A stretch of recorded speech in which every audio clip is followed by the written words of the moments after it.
I'm Tracy Baxter with today's Record Newswatch. He was convicted last month of killing his girlfriend and setting fire to the Port Jervis home they shared in an attempt to cover up the crime. Today, in Orange County Court, 39-year-old David Stevenson was sentenced to a prison term of 50 years to life. A jury convicted Stevenson on charges including second-degree murder and arson for the slashing and bludgeoning death of Tyrochelle Haughton inside their Mountain Avenue home back in January of 2013. Prosecutors said Stevenson bludgeoned her with a hammer, slashed her throat with a knife, and set the house ablaze after learning that Haughton was planning to end the relationship. Stevenson was given a 25 years to life sentence for the murder conviction and another 25 years for the arson, bringing the total sentence to 50 to life. He had stepped down earlier this month following media reports of a past misdemeanor assault charge filed by his sister. Today comes word that Michael Treanor has been asked to resume his role as CEO of the Nevele, the resort complex in the running for one of the state's casinos. Officials with Claremont Partners Incorporated say the decision to bring Treanor back into the day-to-day operations was made following their review of what they described as a private family matter. They say the news articles that put Treanor's past into question were part of a smear campaign targeting Ulster County's Nevele project.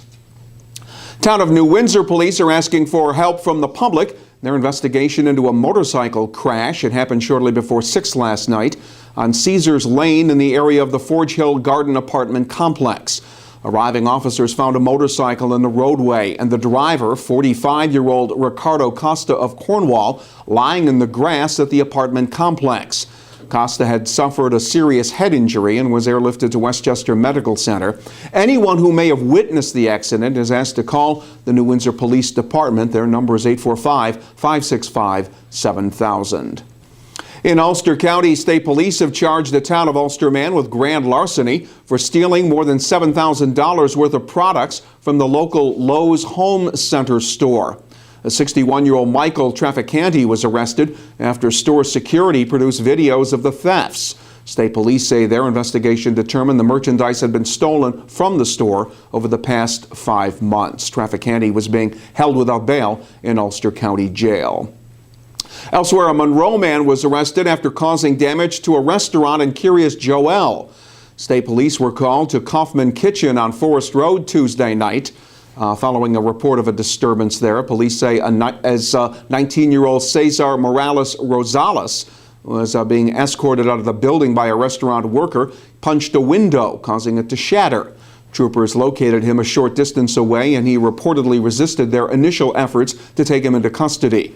Morales Rosales has been charged with misdemeanor criminal mischief, resisting arrest, obstructing governmental administration, and disorderly conduct. No word on what touched off the disturbance. And a traitor is found among Union soldiers in a small town during the Civil War. The young Confederate spy is tried on the spot by a Union tribunal and executed. Well, that was one of the action scenarios visitors were seeing during the 17th annual Civil War encampment at Hillhold Museum in Hamptonburg last weekend. The activities were played out by reenactors with the 15th New York Volunteer Cavalry. Their goal was to draw attention to the Civil War loss of life that was happening in places other than the major battlefields. 250,000 civilians died. That's a number a lot of people don't really know about, in addition to the 640,000 combat casualties. Now, if you took that today, that was 1 in every 25 people. That number would be staggering today on our soil. So we're actually doing something a little different now at this particular event, where we want to show people what town fighting would have been like. It's not your traditional Civil War reenactment where you have in a large open field 50 guys aiming at 50 guys and you know, these large battles like we think of Gettysburg and things like that.